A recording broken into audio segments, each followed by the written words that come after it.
Welcome everyone to another episode of Insightful Essence, and I am beyond excited.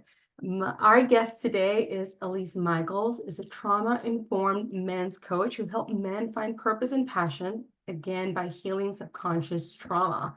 One of my favorite topics. Starting off as on a guest to heal her own trauma, she only found herself coaching men after posting content on LinkedIn where they resonated with the actionable content and ask her for help. We're definitely going to listen to many, many more of the accomplishments and the amazing and all of the knowledge that our guest has today. But please help me welcome Elise Michaels. How are you? Thank you so much for being here. I'm so good. Thank you so much for having me. I love talking about trauma also. Yes, I know, right? It's not that we're masochists. I don't think of myself as a masochist or anything like that, but it's just so enlightening for so many people. And trauma is something that I also like to talk about like in a more sensitive way because a lot of times people think that everything that they experience as a child in the form of distress is automatically traumatic, and that's not necessarily the case. So I see you nodding, so it's like, yeah, this rings a bell. This sounds familiar. So why men? I know that I briefly elaborated on that, but what led you to men to Yeah, work? so as you said, I posted video content on LinkedIn and men were like really the only ones who reached out to me for help. Um, and so at first I thought it was weird because I was trying to coach women. However, once I actually started speaking to the men, I realized how little support and help that they had. And I just said, you know what? Women have a lot of support. Why don't I be that one person for men? Because when I started, there was really like no one. No one was talking about men's mental health. Yes. And so I just fully committed and I don't coach any women. And ever since then, it's been all for the boys. A man's coach. Yes. Yeah. Yeah. What is it in particular that you could say that you've noticed that men struggle mostly with? Because I have worked with both populations, like men and women, and I have like a combination of things to say, but in particular, that you specialize in men's mental health, like what would you say is the most common denominator in men's mental health this day? Yeah, I would say top two. Men usually come to me because they are feeling lost, like they don't have a purpose or a passion. And then number two, they're usually really struggling in their relationships. So they've kind of done the exact blueprint for how to be the greatest man on earth. You know, they got the job, they have the money, they have the nice things, but their relationships are so unhealthy or they're so unfulfilling. And they don't get why they can't figure it out. Yeah. And have you heard from the men that you've like worked with that they have worked with previous men and for some reason they just simply did not feel that there was a click or they were able to resolve or to really work through their problems from issues and therefore probably like led them to you to work with a female to get a female perspective, because I have worked with men that have like said this to me. So it makes me wonder like what type of approach like men that are coaches, not necessarily all of them. I want to be careful and sensitive too, because there are amazing coaches that work with men, but like it's still an underlying social construction about like being strong and you can do this, and that message that men are really just really diving in, or they're not feeling permission to dive into what it's the root of the cause of the problem in their relationships. Talking about relationships, of course. So what had been your experience with this? Right. Well, I tend to find that men usually can open up more in a vulnerable way to women because women don't have the stigma that they have to hide everything. So the feminine essence naturally allows the man to dive into his heart, right? But Yes. man to man, it takes a lot for both of them to go to that level. So if a man is trying to be that foundation for another man, he's usually more on the feminine side where he is just really focused on opening up his heart space and kind of forcing the other guy to get in deep with him. Yes. And when they can do that, it's so magical because men do need to connect on a deep level. But usually when you see a male coach who's not teaching about masculine feminine energy, he's just like a coach, like a business coach or a success coach or a sports coach. You know, a lot men are coaches everywhere, right? but they are all about the logic and the metrics and the statistics, not about the feeling and the being and the becoming. Yes, absolutely. And that you said just a key word, the feeling. I remember working with a client once that other than anger, there were not like no additional feelings that this client was able to identify. We went and did there's an activity that it's called the family of origin. And just like, okay, tapped into your childhood. Like, what did you observe in your mom, your father, like whenever, just like the only emotion that they were able to, that this person was able to identify was anger. Because it's kind of like the only emotion that they have access or permission to feel. So, what has been your experience with this? Yeah, I mean, it's the same thing for men, right? The only acceptable masculine feelings are angry, happy, horny. That's Yeah. what I say, you know? Yeah. And so any sadness, anything else gets usually channeled into anger and it just bottles up. So the anger becomes more. But if you ever witness a man who's like super aggressive, if he gets to an aggressive point, usually he'll cry after, or he'll cry over something very like you wouldn't expect him to cry over. Like I had a client who was in the military, um, had parents pass away, and the time he cried the most was when his dog died. Not because he was so like connected to his dog more than his family, but because he just couldn't keep it in anymore. There will be a point where like something like a movie or something like a Breaking pet point. dying, yeah, will be the one emotional straw that breaks the camel's back. Yeah, because there's so much that the body can take.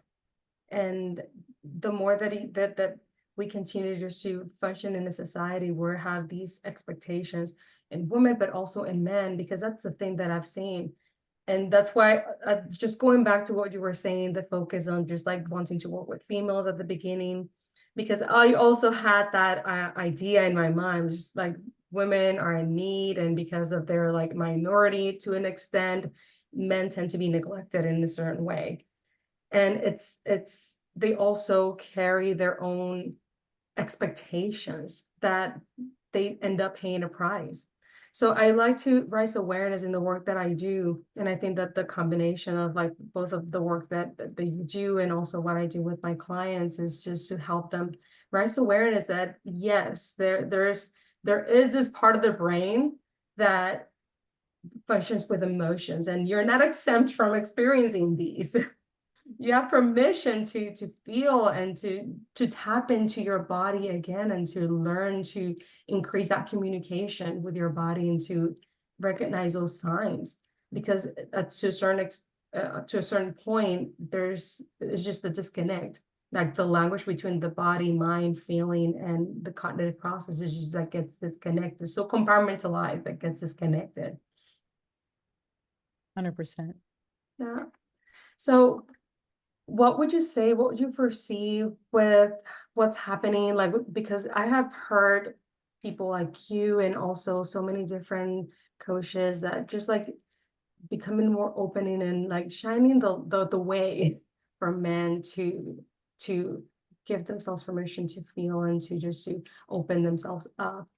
What do you foresee for men that what's happening with like this emotional awareness that we see in society?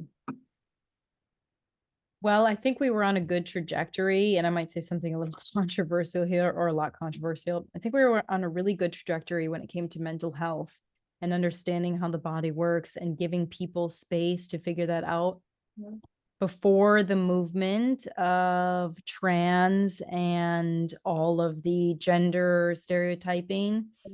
Because what I see happening with that now is people are seeing real extremes. And it's all kind of becoming melded into one. And I think what a lot of men are doing is seeing that and, like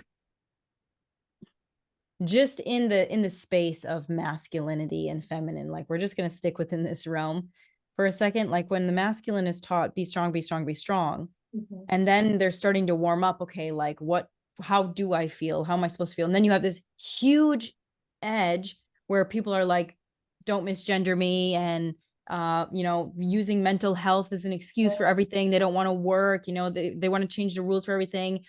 It's like so extreme that I think it's like a shock to the system. So I think that it's actually making men pull back and go, no, how it used to be was way better. I don't Like when want to you be get into identified hunting, with that. Yes. you know what I mean? So like Yeah. I don't know if you've been sensing this, but this is what I've been sensing in the recent times. So where I see it going, I'm not sure. I think things have to play out, but it's necessary no matter what for everybody to at least be able to understand and be self-aware and comprehend exactly how they feel so that they can work through it, or else we're going to continue having 3/4 of suicides be men. Yes, yes, because it's that common denominator present of like loneliness and not being able to open up, honor their feelings, and feel connected. We function through connection, and if I don't feel connected to my partner, I don't feel connected to anyone in society. Even the only time that I get to bond with someone is through sports and cars. Then of course that loneliness is just gonna eat you alive. And I think I've also noticed that in my practice. I know that it can be controversial. However, just to kind of like to add, I think that in addition to the mental health awareness, there has been so many things misconstrued. And at the end, it's just like somehow, like, and this is just these are my words. There might be research, but this is just the expectations and my perspective on the work that I've done with my clients. It's it's almost like if there's an identity crisis out there. 100%. And that's why people are grasping at these, Yes. pieces of fog to try and identify with something. And it's not even like, and the only reason you would want to identify with something is because you want to be seen, heard, and belong somewhere, which is just showing like how much people don't actually feel seen. Yeah. So instead of actually just creating a sense of self-awareness around that, Yeah. and self-identifying and self-accepting and self-validating, they are striving and struggling to make everybody else notice them because We they fit are into a so box. desperately wanting to be special, Yeah. like, and it's just crazy. Like, it is getting crazy. It's It getting is. crazy for mental health. It's getting crazy for the transgender movement, the gay movement. It's getting crazy for everything because everybody is just like, they're just taking it too far. Yeah, I think it's just when you cross that extreme, it's searching so much for that identity, for that belonging that you were saying, to that for that feeling of being important, which is what differentiates us from different species. But we all are important at the same time. We're all different, but at the same time, we're all the same. We're all thrive for connection. And we are just shifting the focus and this is what I'm saying, seeing in society. What about me? Well, I want to be seen. And then instead of like shifting our focus in others, which is like research shows the gratification when we like really place our focus in others. And then we were able to really see things in a different way. But because of everything, just like everyone seeking for themselves, then of course you're gonna have an identity crisis because what about me? I want to be this, but you're saying this, then I want to also be this. I remember like at some point trying, and I know that somehow this may be connected or not, but just kind of like to add to the point that we're talking and discussing here. I started trying like the vegan diet, and then like people are just okay, you're a vegan. So I was identified as you are a vegan. Like my identity was enmeshed with that. But then all of a sudden that no longer works for me. So I just like became a vegetarian. And then I started to add fish. So you're a pescatarian. And then I'm like, you know what? I just don't want to eat dairy, but then I want to eat chicken, but then I want to eat, and people are, where are you? I'm like, I am me. Because it's just that fixation that we see lately that you have to fit into a box, which is unfortunately interfere with really the healing process and the true needs that we have as humans, for to have our emotions to be heard, to have our opportunities to connect genuinely, other than just like what do you eat, what do you like, what movies do you like, because if there's a difference then you're not part of my tribe. So become like very tribal in that sense again. So I can see what you were saying, kind of like reverting back. Right. Well, and I think that's why people do try to label and identify others because they're trying to find like a sense of familiarity, which is safety. And also, being considerate, like, oh, are you a pescatarian? Like, do I give her chicken or not? Like, what is she today? You know what I mean? Like, what are we doing? What are we doing today? People need to have stability. Yeah. And that's also the part that I think a lot of people are just shaken up to the core about with this movement, is because there's no stability in it. Okay, it's like, yeah, you know, it was heterosexual for a long time. You couldn't be gay. And then people were gay. Okay, great. So now either you're straight or you're gay, and that puts you in a box, and that's familiar. But now it's like you're demi, poly, hetero, gay, bi, exploring, you know, man, woman, she's easier. It's like it's too many things for us to find any stability. And when you can't find stability, you can't find peace. So when people can't find peace, what do? They go to war. Yeah. And and I'm not sure if you agree with this, but it's beyond that. It's not like really what I'm interpreting from what you're saying. It's not really about not being this or not being that. It's like the fixation and then like seeing as a problem if you're like, what are you? Which is just like making people be defensive, like, wait, hold on, but I'm not this, or I don't want to be enmeshed with this too. And it's just like that continued judgment that are not allowing opportunity for people just to be and honor the what really matters, that mental health, like what are the needs, the fundamental needs that we all have, which is like satisfying our physiological needs, our sense of safety, security, our love and belonging, like those Maslow hierarchy of needs. Those are being neglected because we're prioritizing other things that are not really fundamental needs that we have. And men are very stuck at the, you can only have access to the physiological needs and the safety and security because you're here to protect, you're here to provide. And that it's very ingrained, regardless of how many movements are and people trying to change. I run a personal anger control group, and I always ask this question to both men and female. Whenever you think of a word woman, what comes to mind? Whenever you think of the word man, what comes to mind? Elise, the responses are always the same. Women are nurturing, caregivers, they're emotional. Men are protectors, they are strong, they're providers. It's just like it never, the provider word, it's always there. You know, the burden that could put into a person if like I'm the only sole responsible person here to provide for you, right? So it's a lot. It's a Right. Well, and you can see it as a burden, or you can see it as a challenge of like self-respect and like your mission, right? And I think that's why a lot of men now struggle, because their sense of purpose and mission has started to deteriorate with, you know, we're getting into so many controversial topics, but then this is just what I see in my field, right? Because this is what a lot of men bring up to me and what the content that I have to watch in order to like inform myself. Men are really upset about the feminist movement because along with women getting their independence, which is not something that they hate. Nobody hates that women work and that women get a fair shot and that they're independent. It's suddenly that it became something from celebrating women to hating men. And along with hating men, yes. it divided the family unit. So it's no longer a man and a woman teaming together to raise a family. It was kind of like, well, I can do this all by myself from the woman's side. Like, I don't need a man. And so men are kind of like, if they were the providers and they were, you know, the protectors, and then all of a sudden they don't feel needed. It's like, they're like, what do I kind of do now? Because like, what do I make the money for? What am I out here hustling for? And they don't feel appreciated because men have built the backbone of a lot of society.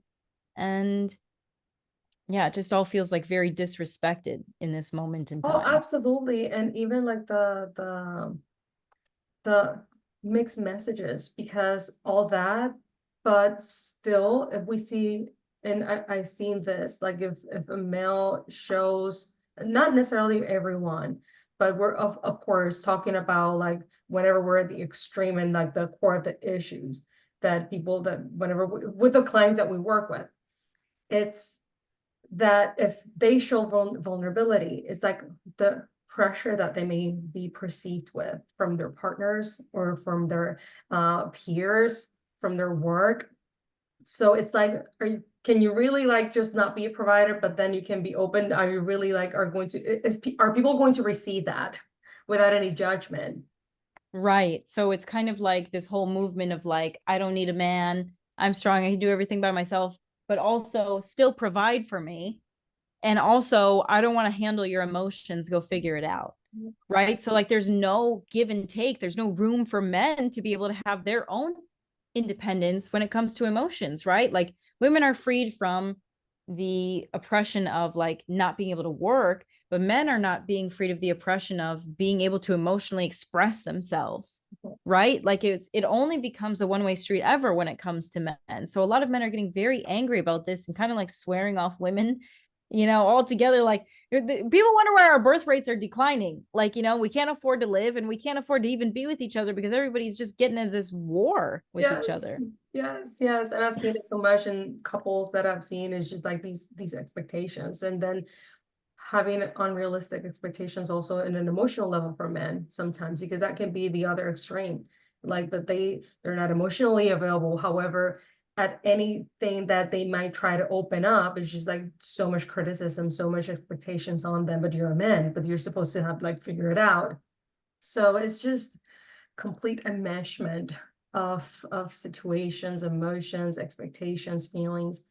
And that's for me, that's why I'm so passionate with awareness, because it's like to some way to allow them the opportunity to know like this is what's going on. However, you don't have to follow the tide of what's going on. You can know what's going on out there and do what's going to be best for you. Give yourself permission to know that in reality, neurologically speaking, this is what's going on. You're acting in fight or flight. Attachment styles. Are you being avoidant? Are you being anxious? Are you secure? Your partner's not.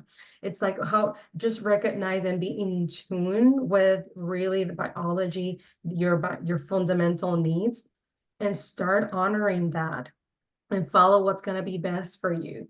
Because if we try to just to have the entire world, our society to follow along with, or just to shape, because that's the thing. Also, men tend to have this pressure that I need to do things, I need to fix. I cannot just like, and that's also another pressure. Just like they're not given the opportunity to sit with the distress, and that's okay. There's nothing wrong with that. You don't have to automatically have to go into problem solving and just like figure it out. So it's just like so many things. And I am aware that this podcast is not only listened by men but also women, and I think that this is crucial, not only for us that have the opportunity to work with men, but also females have to be in touch with this. Because guess what? They are your partners. You have brothers, you have husbands, you have fathers that may not feel that they can or they have the right to speak up or just to honor who they truly are. So a lot of awareness, a lot of work to be done on it, that's for sure. Completely agree. It's so important for us women to create a space for men to feel safe, to be vulnerable, to feel safe, to ask for help, to feel safe that they don't always have to be hiding everything. It's not always that they have to be the strong one, etc. But men hate telling women things because they feel like it's often used against them, thrown at them in another conversation, or not even listened to. It's just women take a lot of things personally as well, and so they'll take Oh, whatever the yeah. man is telling them You're and talking about me? get defensive. Yeah, no, I've definitely done it too. I think a Yeah. lot of people do it just in general, but a Yeah. lot of men do not open up for that particular reason.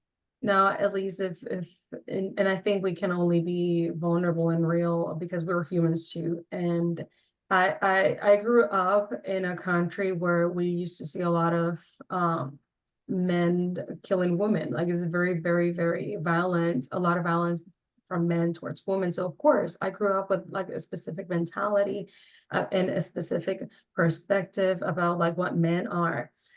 And I've been married for 21 years and my husband is amazing. However, our relationship at some point was struggling so much because I was still having this perception deep down at a subconscious level. And I was perceiving every man subconsciously, of course, not necessarily on purpose, because no one goes around talking in a conscious way like men are dangerous, no. But based on my environment at that time, I was somehow making that connection. And anything that my husband would say, I would just be so defensive. And I needed to be strong. And I needed like no. And I just like that defensiveness. And it hurt our relationship. He did not feel safe. Everything that you said, he did not feel safe. I had to do work myself and understand that my circumstance, my environment, my culture, what happened to me, it was personal for me, but it's not applicable to absolutely every single human being, male in earth. So it's like how I had to unlearn that perspective. I had to reconnect with like the human part and understand that yes, we are different, but at the same deep down, we have the same needs. And they have every single right to be heard, to express their emotions, and have that safe space, safe space to open up. Because if not, then of course, then if we don't give them that much permission to, as society, of course, to honor their emotions, you imagine like at an intimate level, then no wonder why the suicide rates are so high.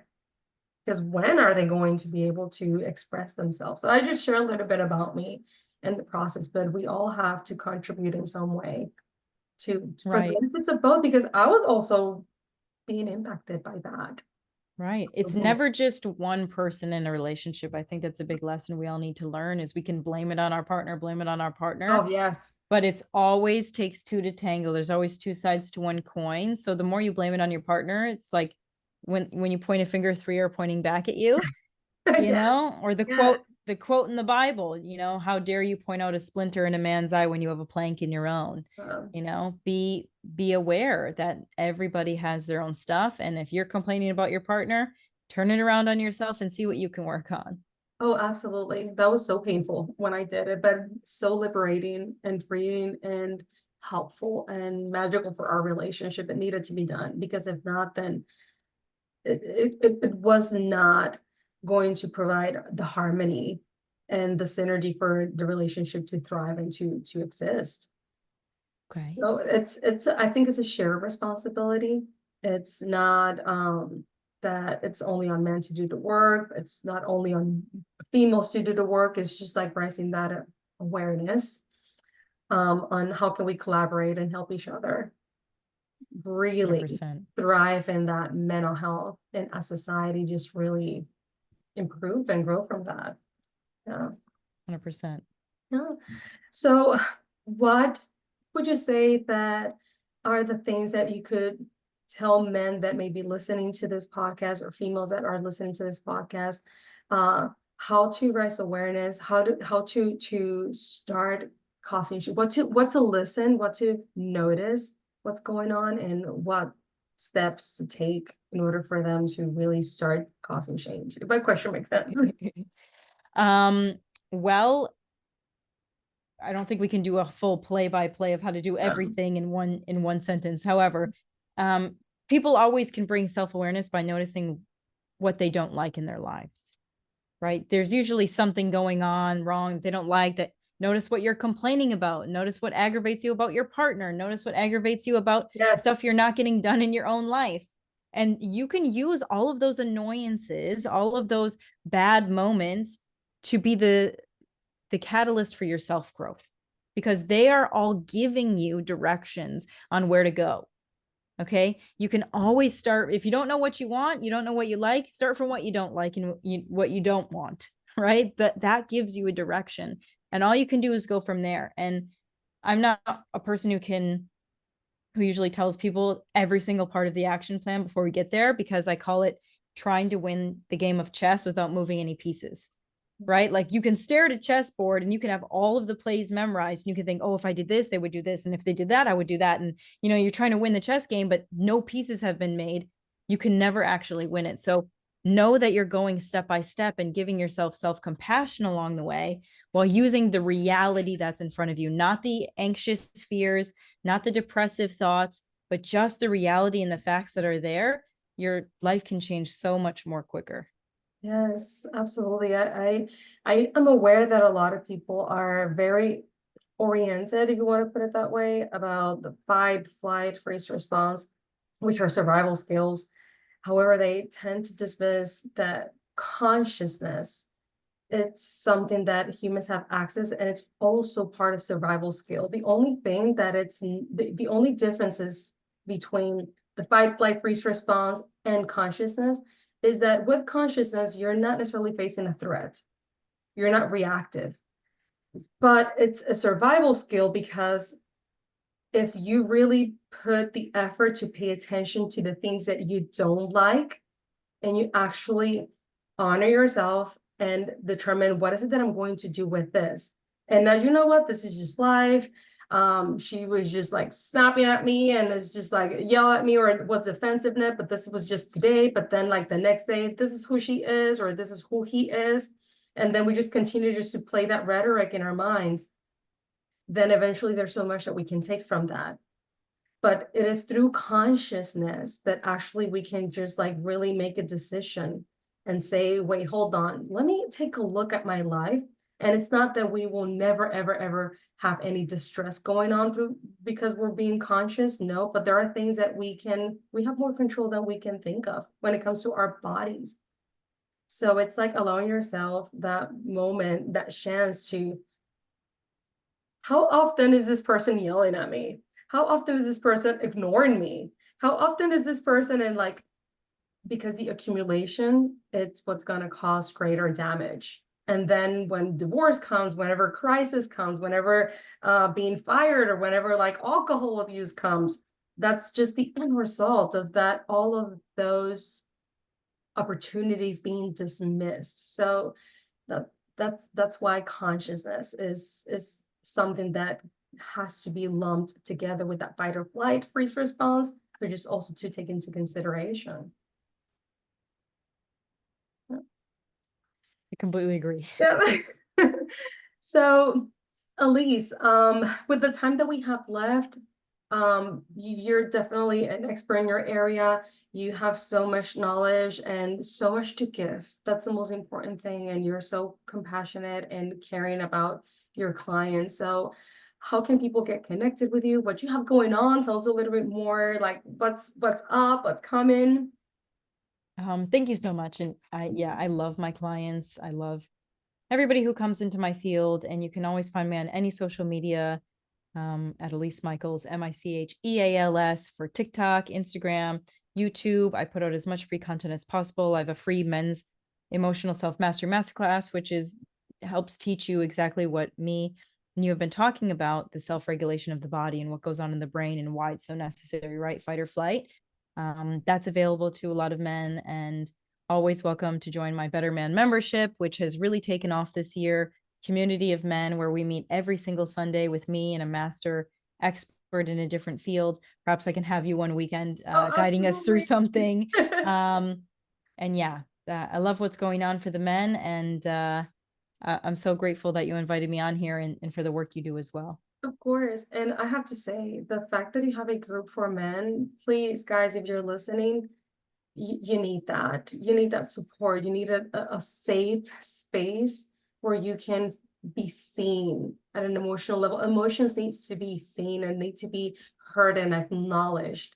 And you want to make sure that you do it in a safe way, that you don't go to a buddy that says, you know what, just screw that bitch, or, like, no, you want to make sure that you're really being seen by a person in a safe way, and then you're supported. And having a group of community, we're social creatures. As much as we like it or not, we are social creatures. So make the most and make sure to give yourself this opportunity to join this group of and community of men. Then you won't regret it.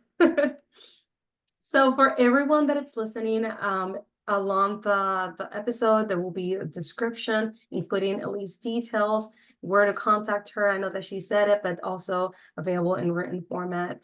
And I would love to have you back, of course. Yeah, thank you so much. You're most welcome. Thank you for being here. Thank you for what you do. And I guess it will be until the next time.